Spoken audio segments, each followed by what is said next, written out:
Dear students, so welcome to my channel Academy Villa. I am Astos and let's begin today's class. So आज की जो video है वो class 8 की जो क्वेश्चन आंसर वीडियो की सीरीज़ में लेके आया हूँ आपके सामने, उसके चैप्टर 13 के ऊपर है जिसका नाम है माई शैडो। तो इस वीडियो में हम चैप्टर 13 माई शैडो के क्वेश्चन आंसर डिस्कस करेंगे।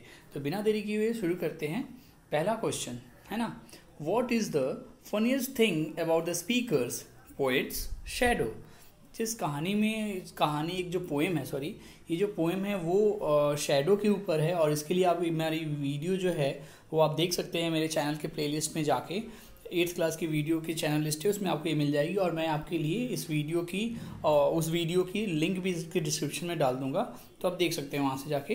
तो जो क्वेश्चन है वो पूछ रहा है कि सबसे मज़ेदार बात क्या थी, जो लेखक है उसके शैडो के बारे में मज़ेदार बात कौन सी थी। तो आंसर होगा कि the funniest thing about the speaker shadow is the way he likes to grow which is not slow like the growth of proper children. कहने का मतलब है जो मज़ेदार बात थी स्पीकर के यानी कि लेखक के शैडो के बारे में वो ये थी, is the way he likes to grow, मतलब उनकी जो परछाई थी वो जिस तरीके से चाहते थे उस तरीके से बड़ी और छोटी हो जाती थी। जाहिर सी बात है आपकी भी शैडो आप अपनी परछाई को अपने जैसे अपने अनुसार छोटी बड़ी कर सकते हैं और वही चीज़ उनको मज़ेदार लगती थी। विच इज़ नॉट स्लो, मतलब वही कह रहे हैं कि वो ज़्यादा धीमी नहीं होती है। मतलब कहने का मतलब मैं पूरी लाइन कंप्लीट करता हूँ फिर पता चल जाएगा कि विच is not slow like the growth of proper children. जैसे कि छोटे बच्चे जो होते हैं उनकी जो एज होती है, उनकी जो ग्रोथ होती है वो तो बहुत धीमे धीमे बढ़ती है ना, उनकी हाइट जो होती है वैसे नहीं।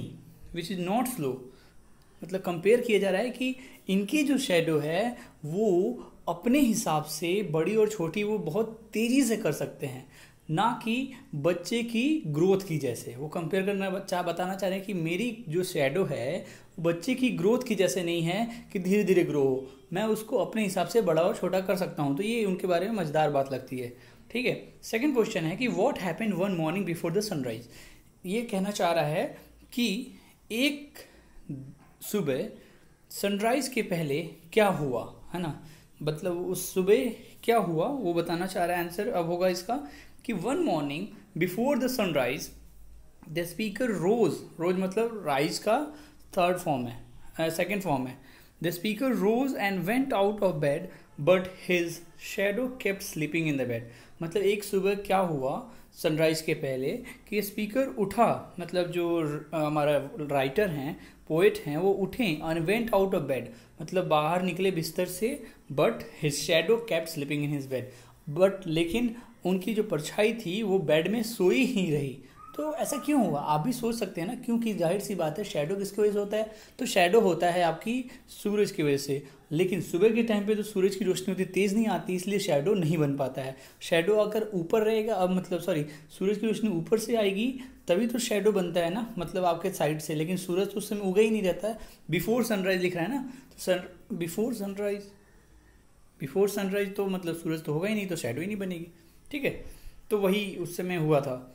तीसरा क्वेश्चन है कि does the speaker shadow always remain the same, मतलब क्या लेखक की जो परछाई है वो हमेशा एक ही बराबर रहती है। No, the speaker shadow does not remain the same.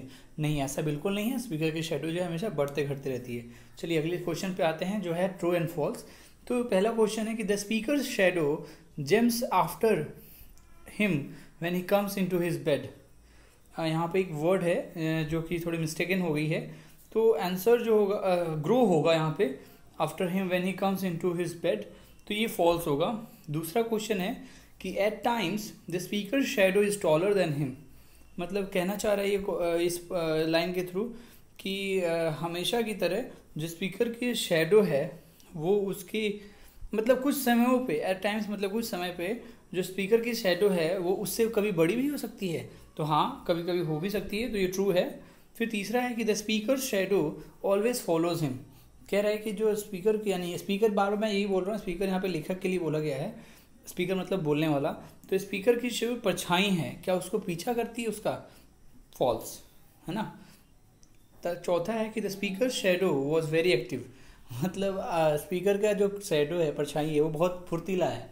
ऐसा तो है नहीं, जिस तरीके से जो स्पीकर रहेगा मतलब आप रहेंगे उसी हिसाब से आपकी शेडो भी रहेगी, है ना, तो ये फॉल्स होगा।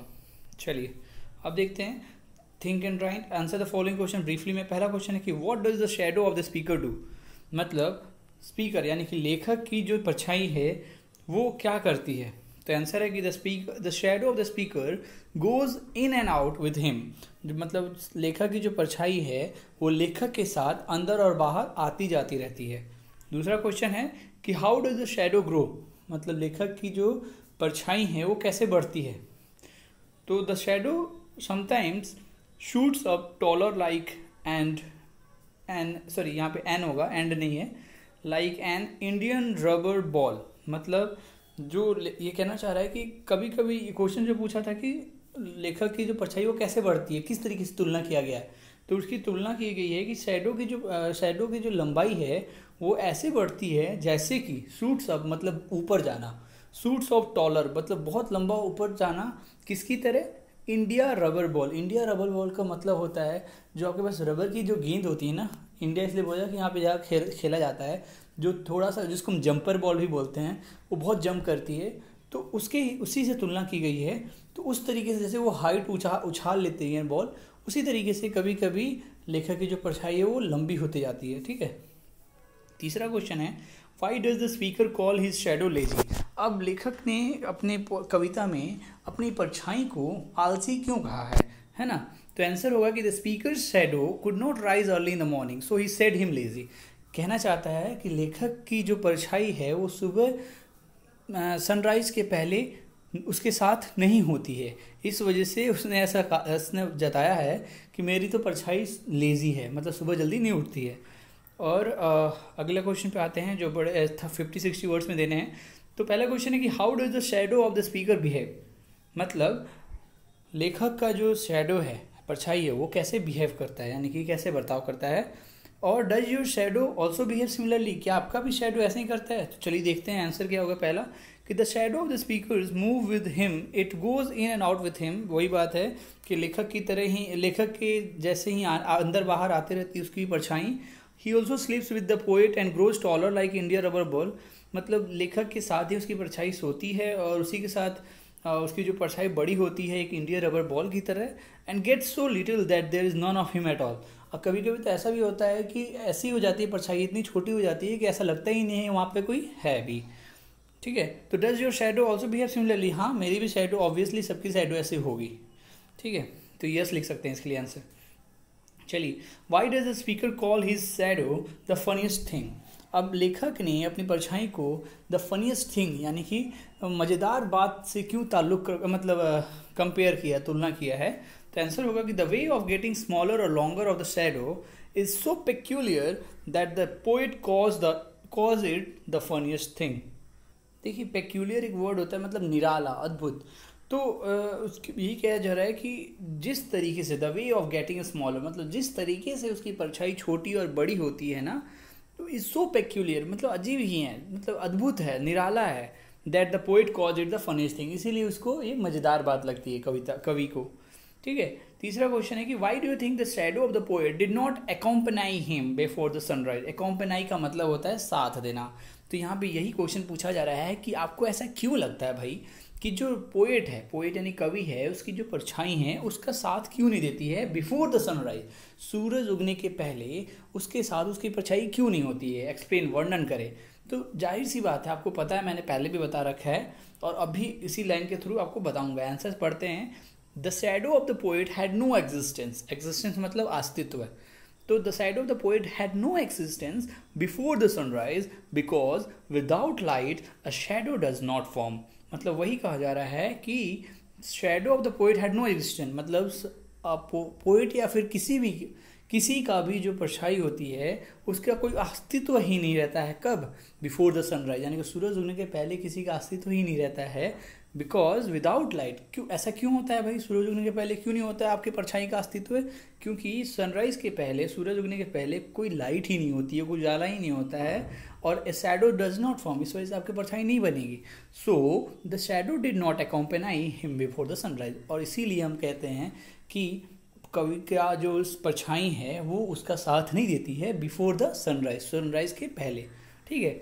चौथा है कि what do you like most about the poem, आपको इस कविता के बारे में क्या सबसे अच्छा लगा। तो I like the personification of the shadow and its features composed as the feature of a living thing most। देखिए वर्ड है पर्सोनिफिकेशन का मतलब होता है मानवीकरण, यानी कि कविता में जो शैडो है उसको एक इंसान रूपी प्रतीत कराया गया है। इसमें आपको बोध कराया जा रहा है कि वो एक इंसान है, कि आपके साथ चलता है, लेजी है, ये है वो है, तो मतलब उसका मानवीकरण किया गया है और इससे आपको शैडो के बारे में बहुत सारी चीज़ें बताना चाहता है कवि।